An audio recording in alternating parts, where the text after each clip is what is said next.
We want to master insight. So giving people the knowledge that they don't know, hearing people's stories that people won't see. I believe in a vision as well. Let's make it happen, man. And it's just been onwards and upwards from that point. A lot of people may have come across us after the Rio Ferdinand interview, and then they saw like Brendan Rodgers, and they saw John Joe Shelby, and then they saw Ebere Eze, and then they think, oh, these lot have it easy.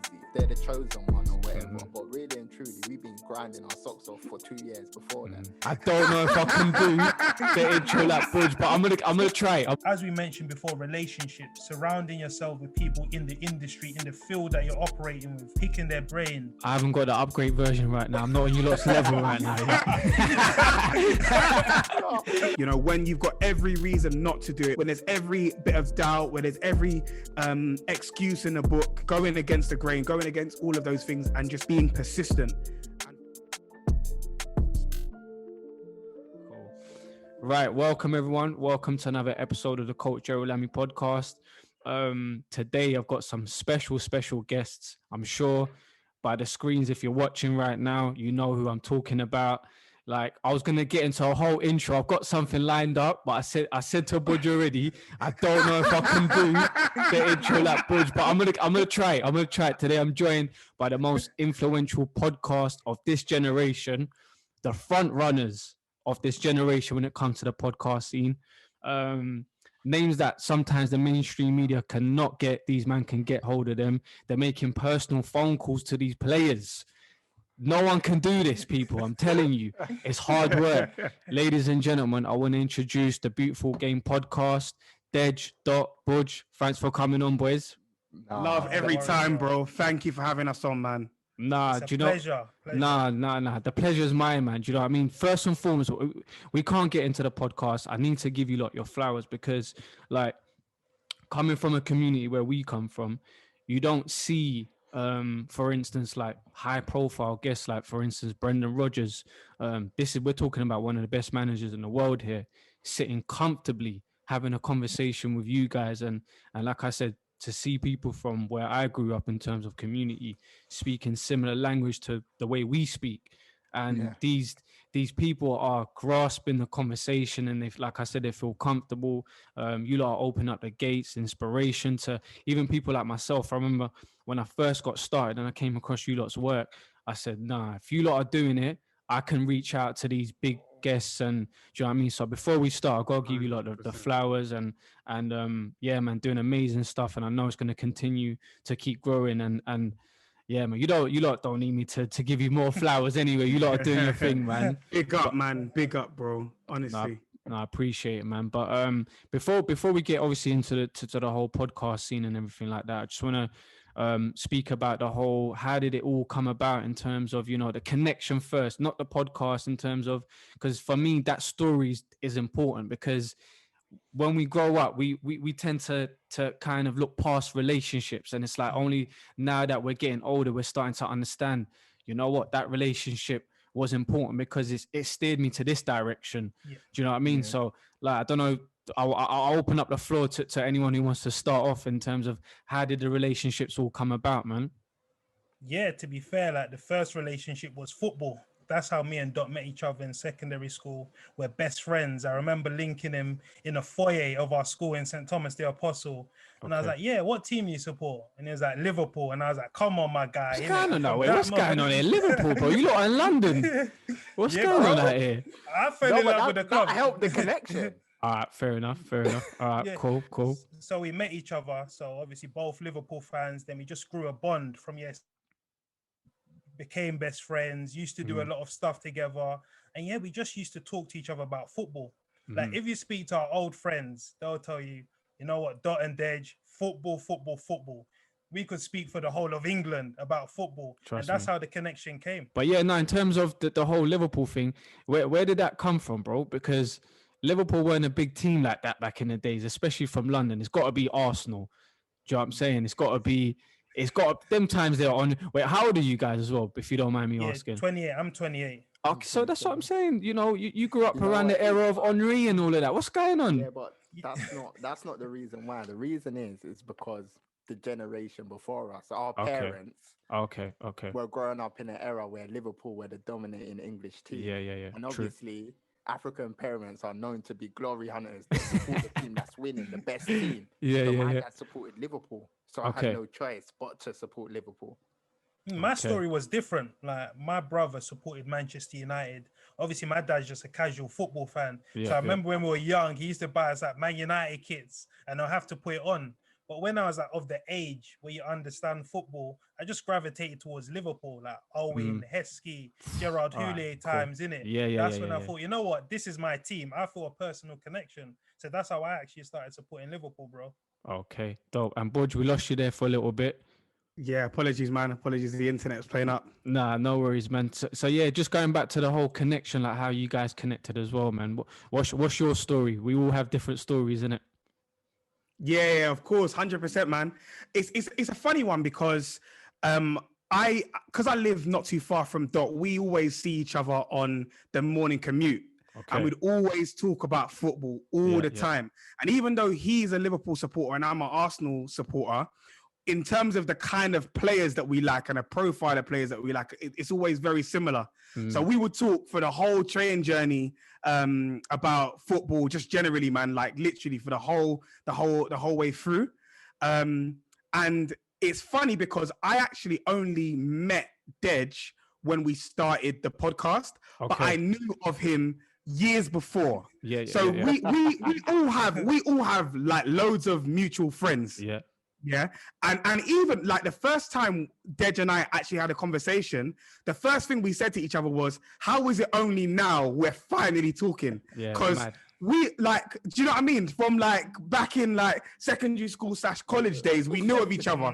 So it was like, how have we never ever like finally Cross met paths up and whatnot, and cross paths in it. Yeah. So it kind of felt like it was destined to happen at some point. It was always gonna be the case. And the thing about it is what Dot usually says, which is funny, is that when he first brought the proposition and the idea of the pod to me, I was kind of like, I wasn't too sure. Like, do you know what I mean? Yeah, the thing about it 100%. is naturally, like I always have like loads of projects or lots of work and stuff like that going on.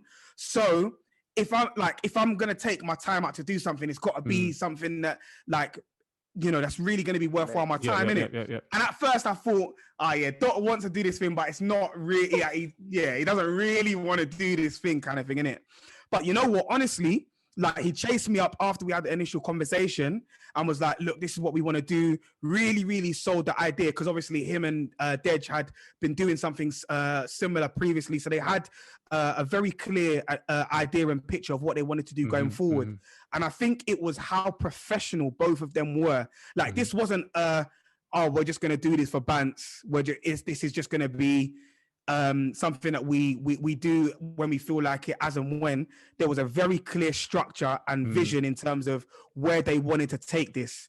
And that's what I bought into. Like, okay, you know, even though it's a friendly thing, like we're all brethren and whatnot, we're all friends, but we're very professional about how we handle things and and the vision for it. So even at the beginning, when they were talking about it, they were like, yeah, this is how we want to see, this is where we want to see this going in the next year to 2 years. There was a proper plan. It was almost like, I felt like a player being signed by a club. You know what I mean? We say like, you signed your life away, once you got that contract. It was literally like that. Like the way that both of them would speak about the project and the vision and the ambition for it. That's what made me think, yeah, you know what? This is something that I am willing to put my blood, sweat, and tears into because I'm working on a project that we all believe in, and I'm working alongside two people that truly believe in it and are willing to work their socks off to make it happen. You know, like I couldn't ask for two more hardworking people to collaborate with. You see what I mean? So for me, it was like, yeah, this makes sense. I believe in the vision as well. Let's make it happen, man. And it's just been onwards and upwards from that point. No, that's powerful, man. And you know what it is like? You can clearly see there is a vision. You can clearly see there is that professional side of it. Like when I watch the podcast, it's like you guys are in sync. It doesn't seem unnatural. it seems like, you know, you guys have thoroughly planned this out, this conversation. You've done in-depth research and things like that, where it's clear, it's evident to see. And what I want out of this as well is for people to understand the people behind the podcast, because they watch it, they might not know much about you guys. And I feel the beauty of understanding people's journeys. Like, for instance, I was watching Hector Bellerin's documentary about his injury. Straight away, I got more respect for this guy, because as a footballer, I know how hard it is when it comes to injuries. But when you see the in-depth of what this person's gone through, the hardship that this person's had to encounter, you have more respect for this person. So to hear you guys speaking the way you're speaking, it wasn't a thing where it's like, oh, it just popped out of the blue. But it might have at the beginning, you know, you might have just spoken about football, but there's in-depth of, this is the clear vision that we want to go towards. And I think that's even gives the show, the Beautiful Game podcast, even more props, because it hasn't just happened out of the blue. And something that I wanted to speak to Dots and Budge about as well, in terms of like media, is that something that you guys grew up on? Like, in terms of, this is what I want to get into, because I grew up in an era where being on camera and things like this is not cool. Yeah. Like, you can't talk about things on camera. Do you know what I mean? That's so, me. Is that where you come from as well? That sort of mindset? Yeah, like I come from obviously South Bermondsey, went school in Peckham. And, you know, speaking on camera, even like the first few times, it was uncomfortable for me. 100%. I'm not gonna lie, because it's not me. Like my friends from back in the day, if they see me, they'll be like, "Oh, what? They're just doing something on video." Wow, kind of thing. It's not me, but you have to adapt. You have to evolve or die, kind of thing. And in terms of media, I think everything stems from like curiosity. And like me and Dot, from when we were young, we always had this curiosity about media. We always knew this journalist, Darren Lewis, Henry Winter. So like our thoughts about football stem deeper than, this player's rubbish, this player's that. We wanted to find out about journalism, managers, things behind the scenes, coaches. We always had that. And I think that's why we bring such good content to the table, in my opinion. So like, again, people talk about different podcasts and it's just like humor, comedy. We want to master insight. So giving people the knowledge that they don't know, hearing people's stories that people won't see. Like, as I was mentioning before, the Yannick Bolasie episode, people wouldn't know what was going on behind the scenes, but we were able to bring that to the forefront and let regular fans know what's going on. So our pride, if we're going to stick an identity of what we want to do, is insight and authenticity. I think just to add to that, another layer in terms of, you know, the dynamic of the three of us, obviously, like, that's where you need a good team around you. For example, Dej, he's not one to put himself in front of the camera, but I'll be like, Dej, look, man, at the end of the day, put your face out there. There's no worries. Like, you're a big man, you've matured, 100%. you speak well, you're doing well. Like, there's no harm in putting your face out there. And now, Dej was a person that wasn't, you know, someone that will go in front of the camera, but now Dej is used to it and he's adjusted and adapted, and now he's, you know, a key part of the podcast and he's a key face of the podcast.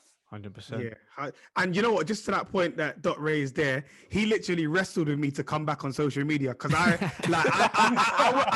started a Twitter account before, and I just went like completely off it. Like I'm similar to Dej. Like, I just didn't want to be in. Like I'm a very quiet guy. Like I don't really like attention.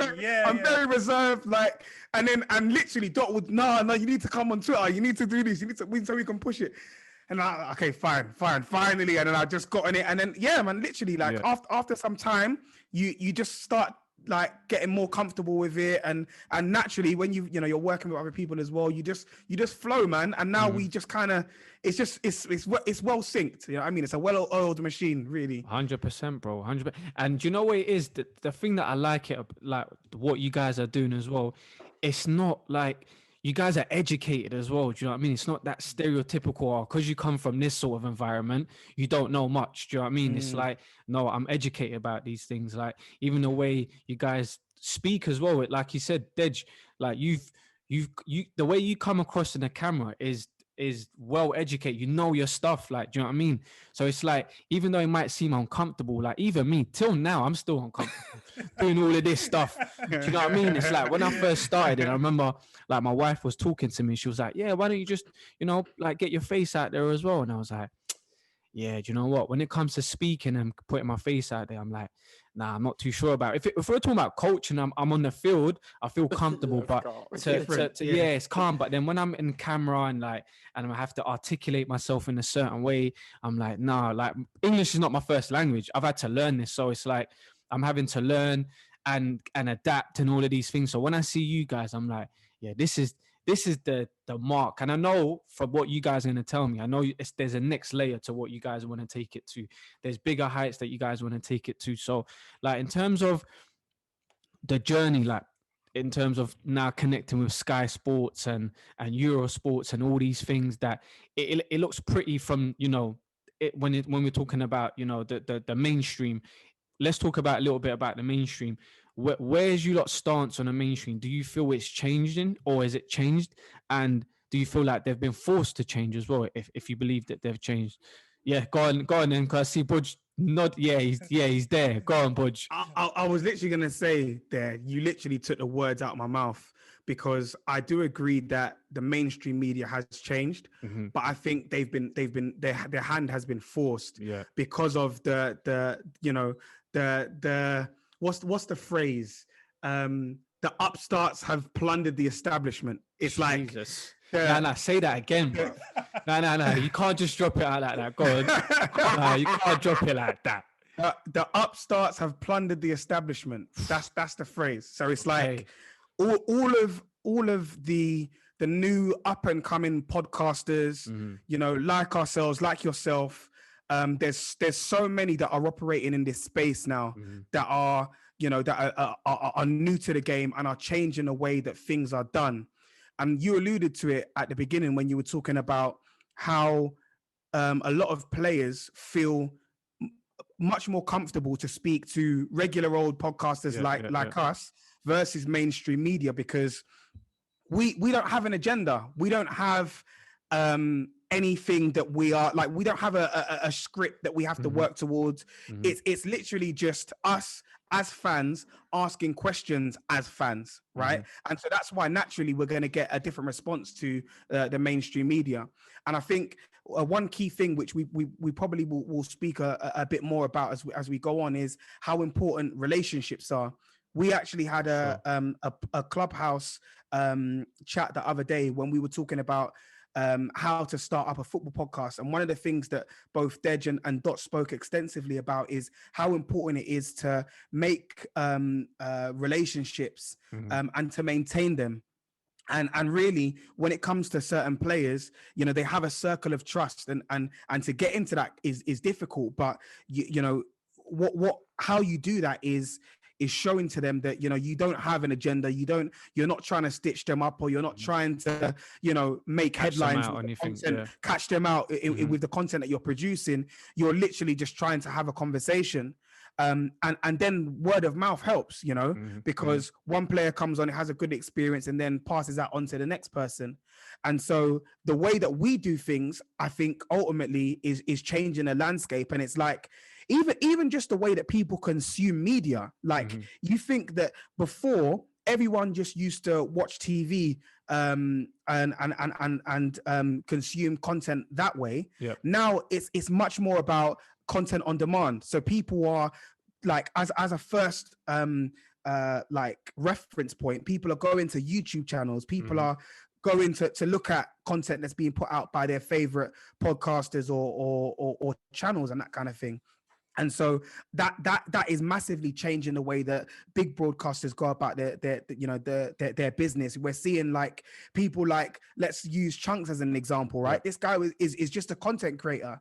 Now the growth in his platform and in his brand is forcing the hand of big broadcasters to pay attention. Now he's able to do work on Sky Sports and on your Saturday Social, that kind of stuff, because of the fact that these guys have to stand up and pay attention. And if you look at the demographic and the people that they're wanting to go after, the target audience, they're a younger demographic, they're a younger target audience, right? And they're very much in tune with content creators, people on social media, on Instagram, on Twitter, on YouTube. And so they have to either move with the times or face extinction ultimately. No, for sure. Dots, what's your thoughts on that as well in terms of mainstream? Yeah, I think the key thing in terms of what we've managed to do is, you know, build a connection. And I think when you build that connection, trust comes. So now when we're getting a player onto our platform, there's trust. You see what I'm trying to say? We're not looking to stitch them up. You know, we've got their best interest. We want to paint them in a good image. And I think where the forcing of hand has arisen is due to players buying into platforms like ours. So, for example, when you think of the leading players in the Premier League, they're all young. They're all of a similar background to us. For example, the Raheem Sterlings, Marcus Rashford, James Maddison, you know, Mason Mount, all these players, these young players coming through, they can relate to us. And I think that relatability has made broadcasters think, hold on, these lot are doing something right. Like, we need to get involved. And I think now there's too much talent in one big swimming pool that broadcasters cannot ignore it for any longer. 100%, man. 100%. Dej, what about you? What's your take on it, man? I fully agree. And you look at people like Flex, people like that going on Sky Sports, like the big broadcasters know they have to tap into that audience, tap into that market. And I think Flex had an incident with like a written journalist a few weeks ago. I think Bill Leckie or something. He was calling him out in the article because he's making noise, he's getting those numbers. And I think mainstream broadcasters know that they need to change, or as Budge said, they're going to be left behind. And as you mentioned, that relatability is key. Like, we can speak to these players on a level. They can be our boys. Like, we speak to most of them. How you doing on the weekend? What you saying? We can relate in terms of clothes. Like, so I think that's the way the media is going.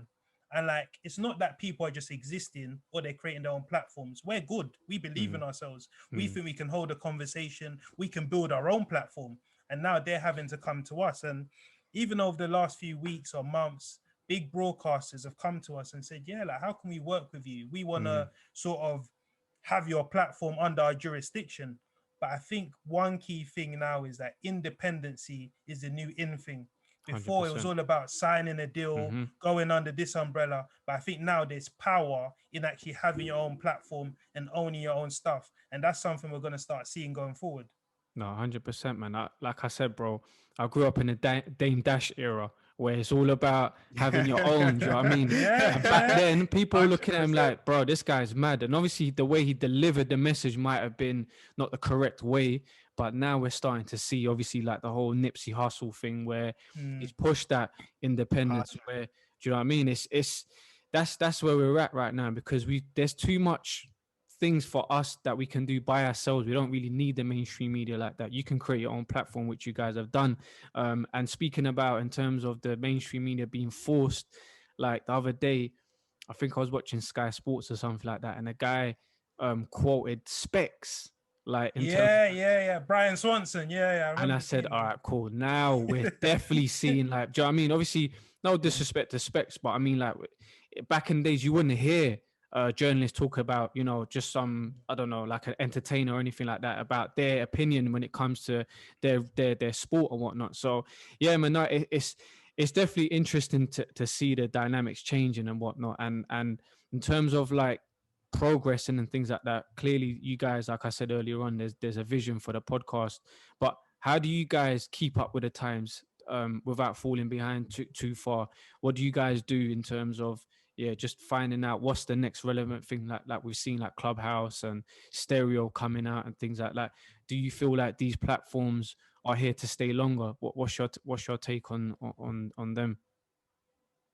I think it's just things like, you need to keep learning, you need to keep reading. When I call Dej, I'm like, Dej, what are you doing? Dej is like, I'm reading a book. And I think you have to keep refreshing your mind and keeping your mind ticking, because at the end of the day, if you continue to do the same thing over and over again, eventually you're going to go stale. So we're always thinking of, you know, opportunities to reinvent ourselves. I mean, me, Dej and Bud, we had a meeting last week talking about, look, how can we get onto Clubhouse? Clubhouse seems like a new market, a new field, like this new modern day LinkedIn where people can communicate easily. And I think that's where you need to keep growing. Keep listening to the podcasts, like your own podcast, where you hear brilliant insight, wonderful stories. You know, the High Performance podcast, I get massive interviews. On the Juddy, Counter Attack, all these interviews that I listen to and I think, wow, I learned something there. And I think that's what we need to keep doing so we can keep reinventing ourselves. No, I fully agree with that. And I think you have to elevate the way you think. Like in year one, a certain level of thinking was enough to keep us where we are. In year two, your thinking is at a certain level. Now we have to keep pushing the boat. You know, as Dot mentioned, I like to read a lot of books. I keep my ear on the street. What's new? What's happening? These are the things you need to do. Like you got to study the greats. 100%. Like I've got a book, you know, a book log behind me, and I'm dipping into these. I'm thinking those great minds, those successful people that have built successful media brands, what have they done to get up to a certain level? And obviously, if we can bring that to our podcast, I think that doesn't do us no harm. And as we mentioned before, relationships, surrounding yourself with people in the industry, in the field that you're operating with, picking their brain. Can I have a 10-minute call? What do you think about this? Iterating, changing, and constantly building yourself. Because if you think, you know what, we get footballers on, let's do a pod next week, get this player, Rio Ferdinand, Andy Cole. I think the impact softens. People become numb to that sort of content. So we need to sort of give it a different look, you know, and that's what we're working on. Yeah, 100%. Sorry, but just one more thing before I forget. I think like we're looking at our product from an internal point of view, but I think one of the key things that I can say to people is look at your product externally. So if you're a consumer, what do you want to see from a brand? And obviously we're in the bubble, so it's hard for us to take ourselves out of the bubble and look at it from an external point of view. But that's where we have mentors, advisors, people saying, you guys should do this, you guys should look at this. And those are the things that elevate you to the next level. 100%. And all I would say to add to that is based on what Dej and Dot just said there, a really important thing is that whole idea of reading, staying up to speed, keeping abreast with current issues and so on and so forth.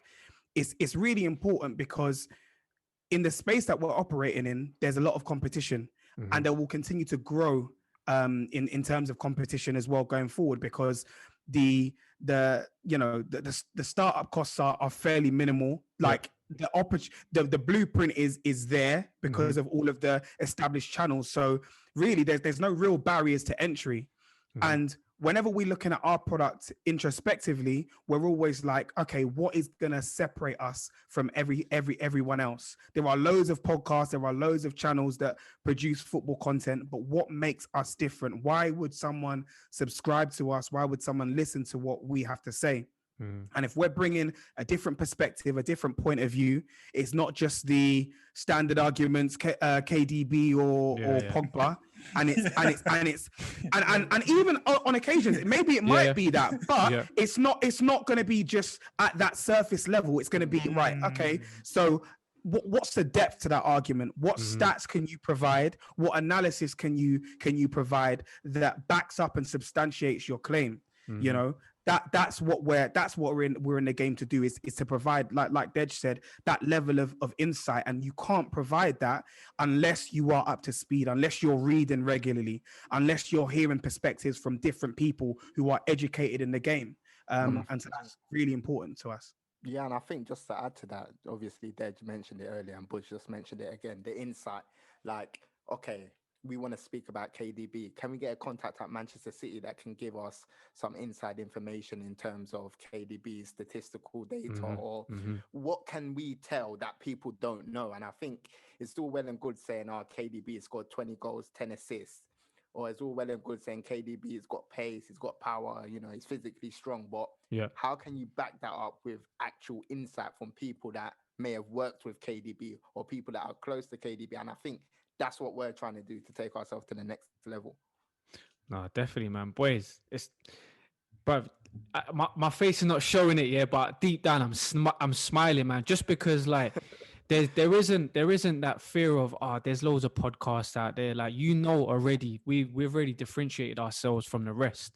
Like there's so many podcasts, so much content coming out, and it's like, for me, it's like, where's your take on these new podcasts anyway, in terms of, do you see longevity in them, or do you see it as this sort of fashion thing where it's going to come and go? Do you think it's going to be here for a long time? What's your take on it, on that, Dej? I think with podcasts, a lot of people heard that Joe Rogan deal and thought, you know what, I'm starting a podcast. I need to get that 100M. I need that 100M. Trust me. I think what is your why? That Mm. is the key question. What is your why? Are you starting it for the bag? Are you starting it because of passion, because you love what you're doing? And eventually you'll get found out, because if you're doing something for the money, there's no longevity in that, because you're going to receive knockbacks and you're going to think, you know what, I might as well stop. But our why has never been money. Our why has been value, inspiring people from our community. And Mm-hmm. we get a lot of messages of support from people from our community. I feel like we're carrying people on our back, and that's what 100%. keeps me going. And as I said, I grew up in Bermondsey, on the estate. And I remember receiving a voice note from one of my friends from like 10 years ago. He's on the road. It was like, Dej, obviously, I know I don't talk to you often, but I'm bloody proud of you, man. What you're Powerful. doing, bro, you're taking it to the next level. And stuff like that, it keeps you going. Mm-hmm. But just to answer your question, is there longevity in what people are doing? I can't answer that. Yeah, I yeah, don't know yeah. their intentions, Mm-hmm. but what I can say for us, we're playing the long game. We're in this Mm. for the long haul. Mm-hmm. Like, I'm ready every single Stamina. day. Yeah, I'm fighting for this podcast. Today, I spoke to players, I spoke to agents, I was Sick. doing things behind the scenes just to uplift the content, because I Mhm. believe in this. This is our pod. Why would I not give 100% to elevate and to grow? Everything I want to compete in, I want to be the best, whether that's business, podcasting. So I'm going to push myself to the boat. And I know I've got Dot and Budge that are on the same angle. So it's just the 100%. passion. What is your why? That's 100%. the answer people need to answer Yeah. in terms of podcasting. But And I always boys, tell people, sorry, Dot. I haven't got the upgrade version right now. I'm not on you lot's level right now. Yeah? I'm Wait, just gonna add something before the time goes, anyways. Can you see it? Yeah. Can you see the Yeah, timer? 2 minutes. There you 2 go. minutes. 2 go, and then we'll come back in Yeah. quickly. Yeah. Cool, Yeah. cool. Yeah, Because cool. I always speak to people when they ask for advice, and like Dej, said the remit of our platform. But when I look at it, it's more, this platform is bigger than us. Mm-hmm. It's for the next generation. It's for the next young black people from Southeast London, Northeast London, Northwest London, to say, you know what, they've done it, so I can do it. And 100%. I think that's what keeps us going. This platform, we're just the face of it, but it's bigger than us. Mm-hmm.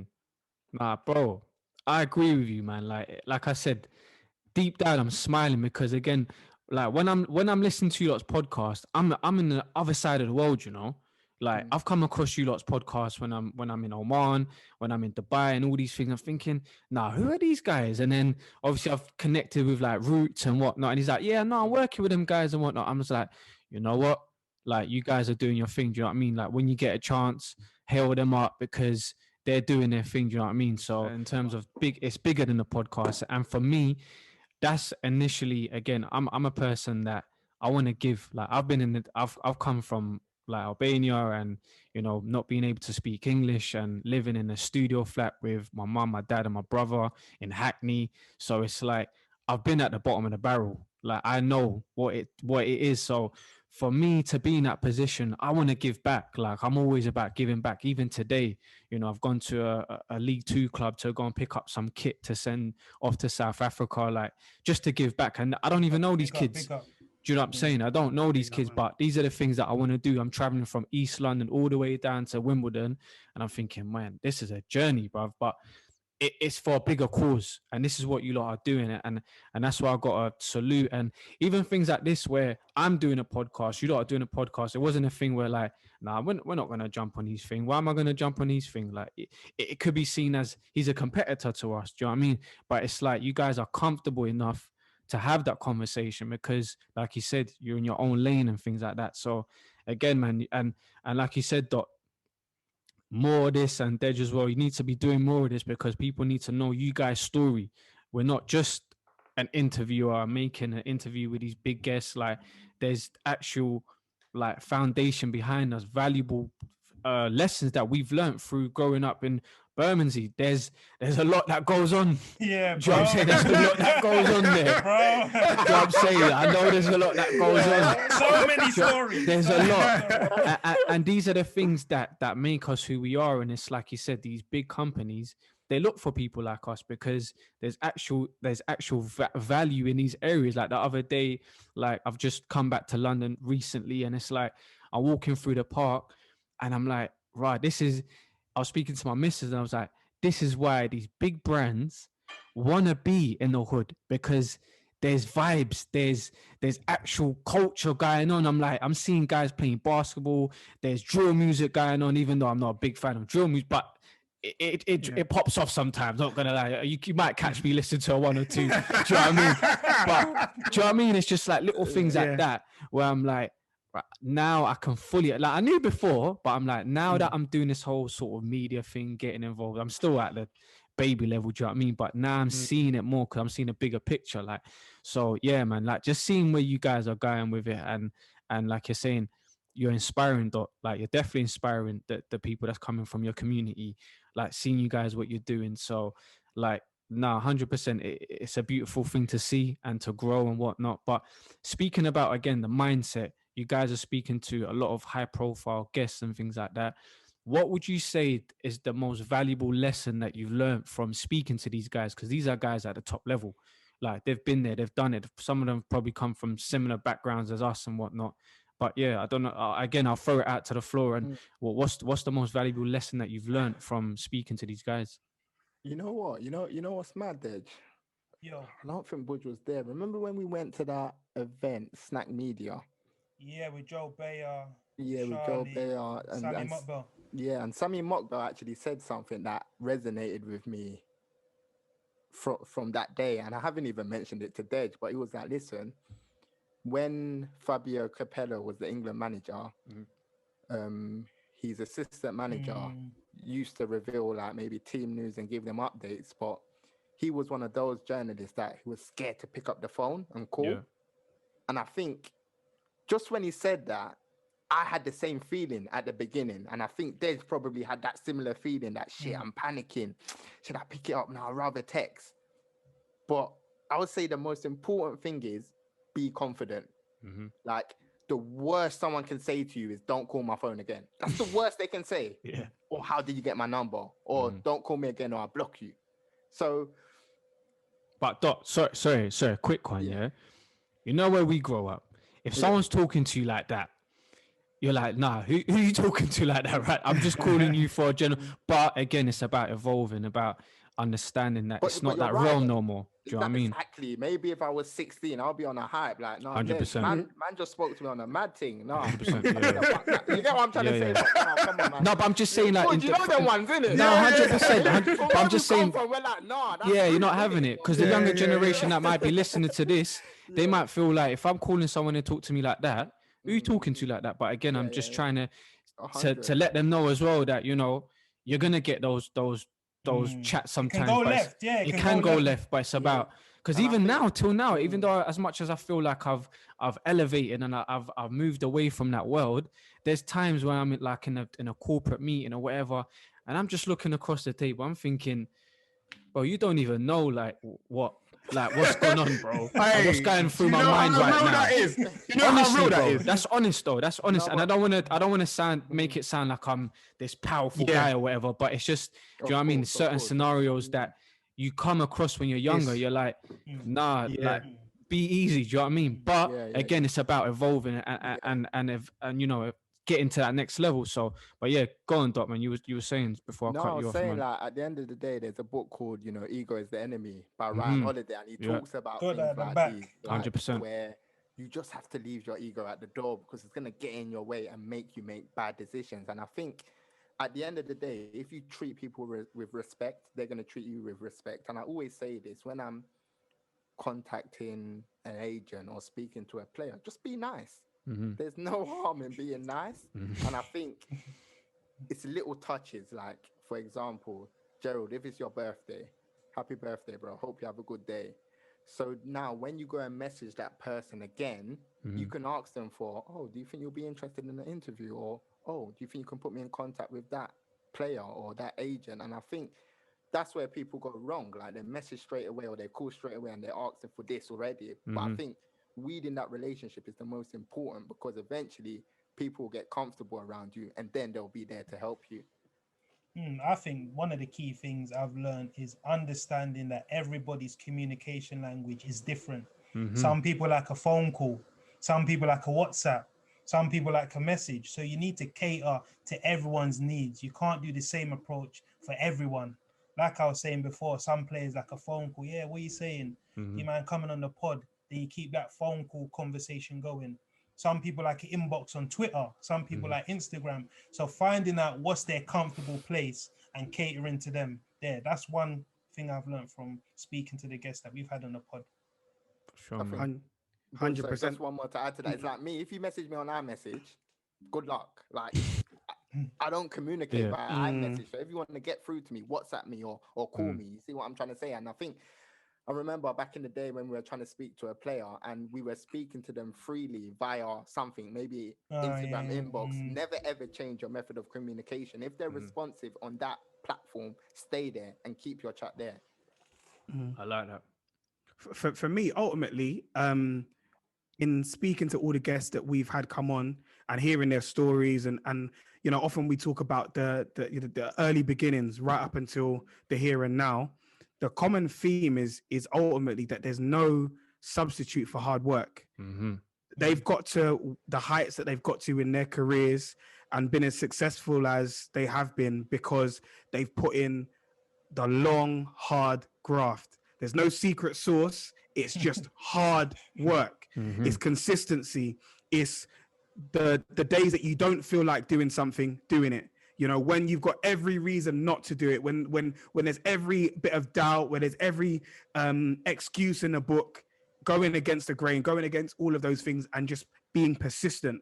And for me, that has been like the biggest lesson that I've learned from all these guys. Because obviously you look at them and some of the people that come on the pod, you list their accolades. Obviously in the intros, I'm listing their accolades. I know you're doing that, Budge.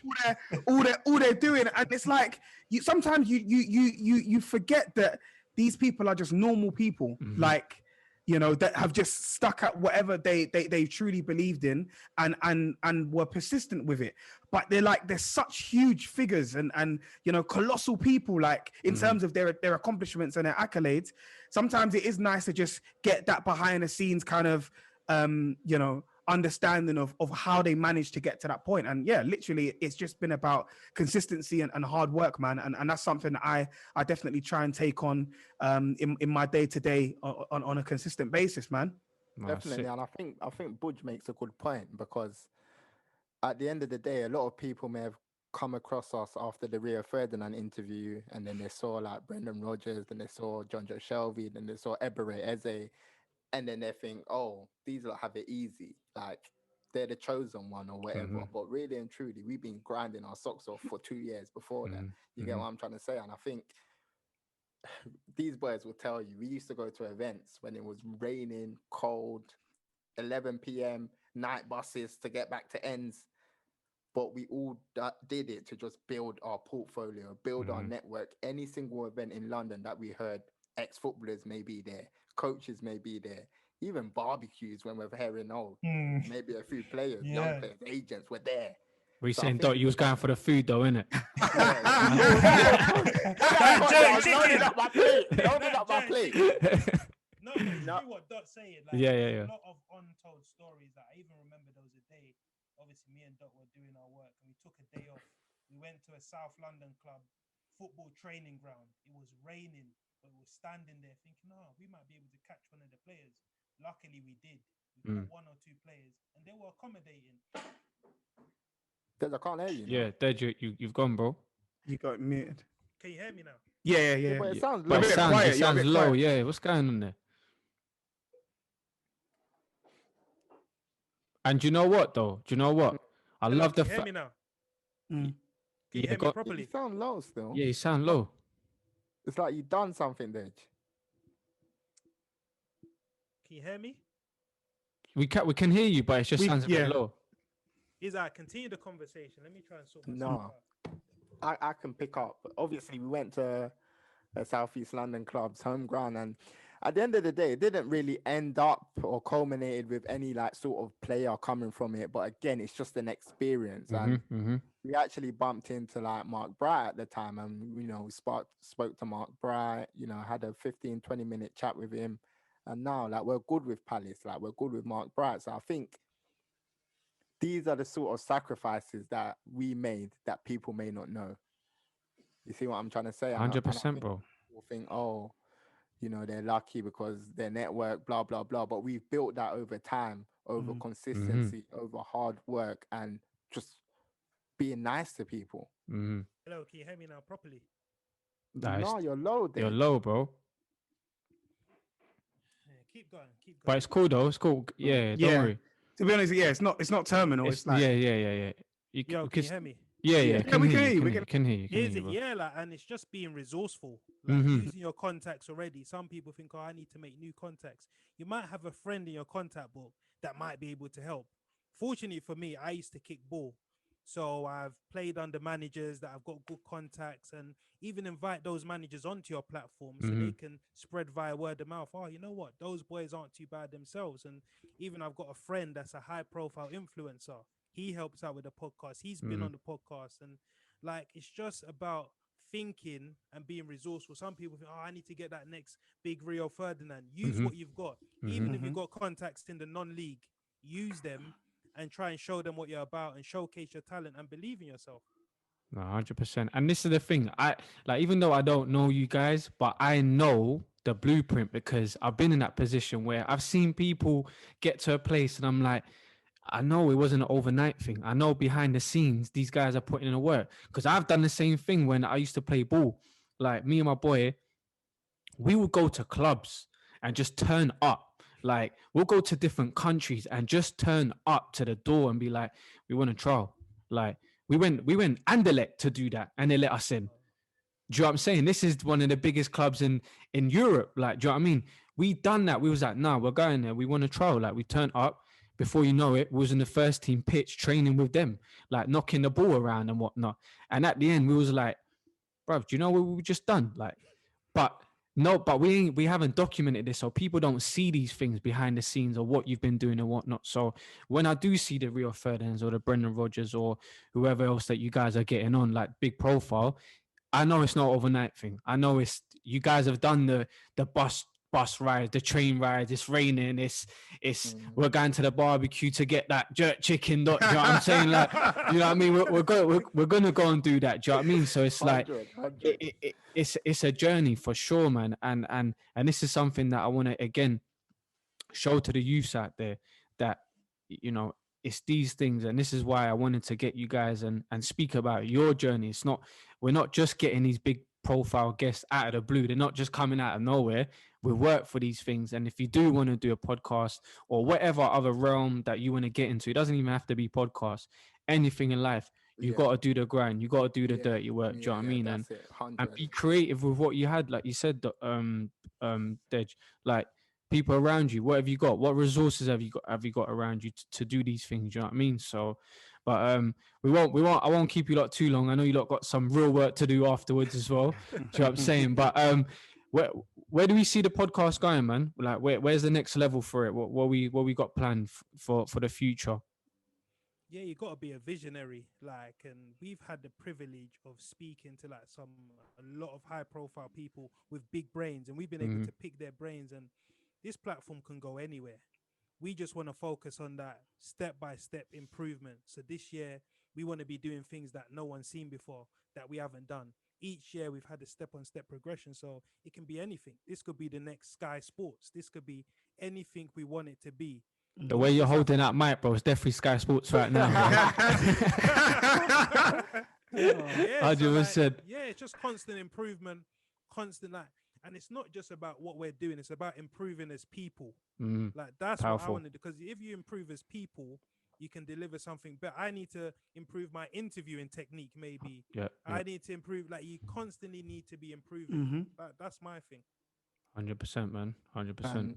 Yeah, we're not people to like sit here and say, okay, we want to take it to multiple millions of pounds, blah, blah, blah. Obviously, eventually, if you do the right things, you will get there. But that's the bonus. Exactly. It's more making small improvements over time. So you're building a foundation, then you get the bricks and you're building the house slowly. And it's called the compound effect, a book by Darren Hardy, and it just talks about little improvements that lead to massive results over time. And I think 1%. That's the philosophy we've used on our podcast. Okay, first let's start with the social media. Let's give our Twitter a big push, and then you know what? Okay, the Twitter is in a decent position. Now let's divert the traffic to Instagram. Okay, Instagram, Twitter in place. Now let's go onto YouTube, and then let's go onto Clubhouse, and then let's Brick by brick. make sure the trailers are better. 100%. You get That's what I'm it. trying to say? And I think those small things culminate in a massive change over time. And I think the vision for this platform, it hasn't even started yet. Powerful, man. Honestly, that both Dej and Dot there just wrapped it up perfectly. I haven't really got anything else to add, but just a reminder that this is for the long run. This isn't just something that is here today and gone tomorrow. We know exactly where we want to go, and this is a long play. You're gonna see us around for a very, very long time. Believe you me. I believe so, As man. I said, like companies have approached us and said, "Yeah, take this X amount of money for this," and we're not interested in that. We see ourselves that we want to build this to something bigger than that. We want to build this to like a mad level, and we haven't even reached like I wouldn't say 10-20% of our capabilities. We still need to work harder. So like anything's possible, man. 100%, man. Marathon continues, bro. Come on, Bro, do you know what it is though? What I love as well is like, you know, when sometimes you ask people to come on, and like usually if it's another person that's into like podcasts and things like that, they'll just turn up with the headphones. You guys turn up with mics, like the whole shebang is the same sort of setup, and that again just shows the mindset and the mentality that you guys have. It's that consistency. It's not one day you're gonna get this Dej or Budge or Dot. You're gonna get this on a consistent basis. No matter what's going on behind the scenes, we've all got things going on. But when I turn up, it's professional. And this is the difference between the elites and the mediocre. Like when it's time, when that camera's rolling, it's time to be serious. I'm here. I'm in the game. Like I'm fully focused. And again, this is something that I wanted to get out there and show people like this is not a gimmick. This is real stuff that you guys are doing. Do you know what I mean? And my platform's not that big anyway, but you guys are going to be going to bigger platforms and expressing what you guys are doing. And I'm sure you're going to be inspiring a lot of people. And like I said earlier on, you definitely inspired me. And something that I always try to ask the guests, which is a little powerful thing I've got from another podcast. I think it's Jay Shetty, but I've heard him say, he's asked his guests like the best lesson that they've learned in the last 6 months. And I think that's powerful because a lot of us, we don't really reflect on what's happened on a daily basis, let alone, you know, months and months. So I'll start off with Dej. What's the best lesson that you've learned in the last 6 months? Tough one to think on the top of my head. I wasn't expecting. I'll put you on the spot there, bro. Come on. Yeah. It wasn't me first, but Yeah, honestly. Biggest lesson throughout the podcast that I've learned, I think you've got to be all in. I think you had no half measures, no 50%. We want to go the long haul in this. So you have every single day, you have to be putting in work. Those 1% to make this platform build, innit? You can't be a man of half measures. Like throughout the 2 years, every single day we've put in work. Yes, we might have had 1 or 2 days off because we're tired, exhausted. But I think you have to, what do they say? Energy flows where attention goes. So that's the thing that we use with this podcast. Powerful, man. We say, who wants to go next? Dot or Budge? Very quickly. I think take feedback and accept constructive criticism. I think a lot of the time people will say things in our inbox or may leave a comment on our YouTube video, and we're not one to reply and say, "Oh, you don't know what you're talking about." If someone's saying it and we feel that it's constructive, they actually have a point. And I think you need to accept people's point of views, because if I'm a customer and I'm not happy with Tesco's customer service, I'm entitled to complain, and I don't expect any sort of backlash or some resentment from them. I expect them to treat me with care and come up with a solution to help me and better my experience next time. So I think the key thing is accept criticism. Powerful, man. I love that as well. Budge? My one's gonna sound a little bit cliche, but it's where there's a will, there's a way. So it's always possible.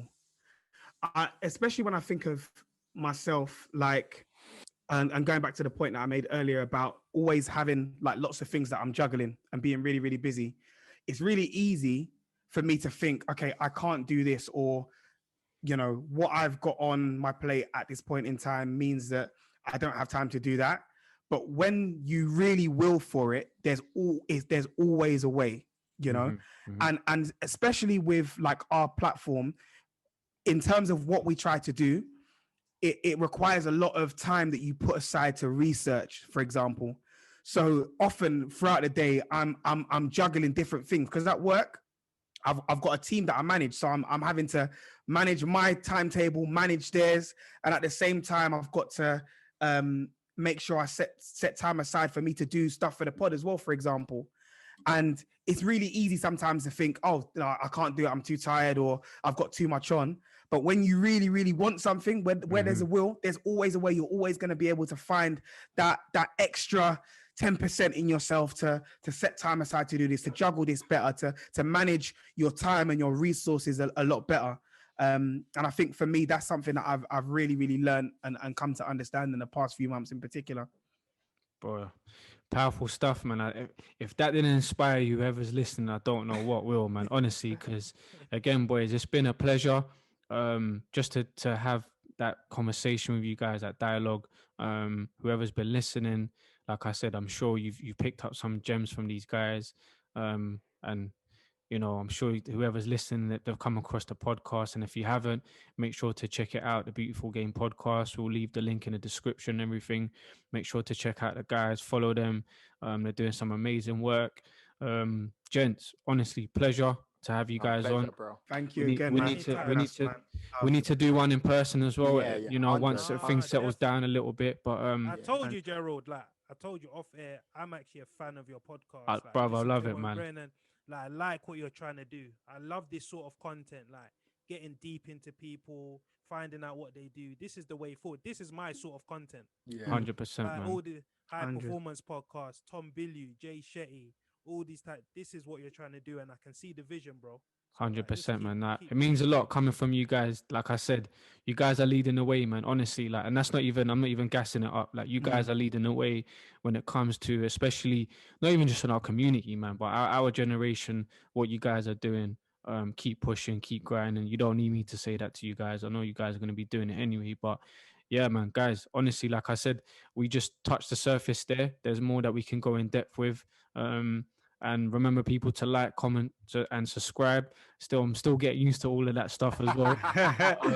Yeah, man. Make sure you guys doing that, because yeah, we want to spread the message. It's not about getting, you know, the monetized or anything like that. It's all about spreading the message, inspiring other people, and yeah, man, getting some good content out there. So, guys, appreciate your time again. No, thank you. Bro. Love, man. Appreciate you, bro.